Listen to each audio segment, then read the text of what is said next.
For those who daily promote diversity, I would call upon them to respect diversity of opinion, which is the single most important form of diversity in a free and democratic society. I also lament, as I look back, that there was a time in America's history where you could be denied service in a restaurant based on the color of your skin. Now, apparently, it's the color of your voter registration card.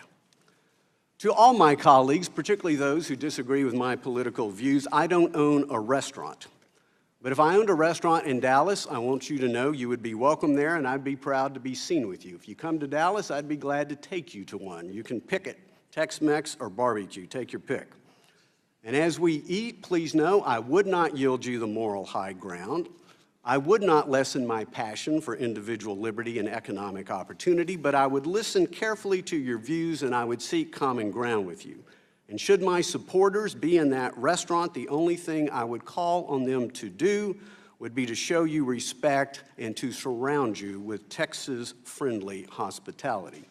I yield back the balance of my time. I now recognize the gentlelady from California, Ms. Waters, the ranking member, for 3 minutes. Thank you very much, Mr. Chairman. Mr. Chairman, since Secretary Carson was last before this committee, he has taken actions and issued proposals that are deeply problematic and harmful for vulnerable families and hardworking Americans. He has released an outrageous plan that will triple rents for the lowest income households and put 1.7 million Americans at risk of eviction and homelessness. He's also embraced steep budget cuts to important programs. The Trump administration's latest budget request to Congress would cut HUD's budget by 24% compared to current levels and would eliminate the Community Development Block Grant and the Home Investment Partnerships Program. I'm also very concerned about the actions Secretary Carson has taken to undermine fair housing in this country. Secretary Carson has stopped the implementation of HUD's affirmatively furthering fair housing rule, which requires that federal agencies and recipients of federal housing funds take proactive steps to affirmatively further fair housing. According to news reports, he has brought a halt to fair housing investigations and enforcement actions. He's even proposed taking the phrase inclusive and sustainable communities free from discrimination out of HUD's mission statement. To address these harmful actions, I've introduced legislation to restore the fair housing protections that Secretary Carson and the Trump administration have eliminated. H.R. 6220, the Restoring Fair Housing Protections Eliminated by HUD Act of 2018, responds directly to each action that Secretary Carson has taken to undermine fair housing.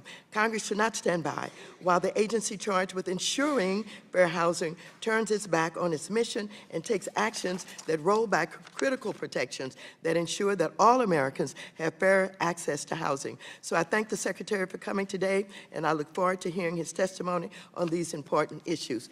And as to the Chairman's comments about civility and about what he would do if he owned a restaurant, let me just say that I think every reasonable person have concluded that the President of the United States of America has advocated violence, he has been divisive, and he has been the one that has caused what we see happening today, where people are trying to push back on his policies and where people are trying to have peaceful protests instead of violence, but he continues to call names and he continues to challenge people in very violent ways. I'll quote to you some of his sayings.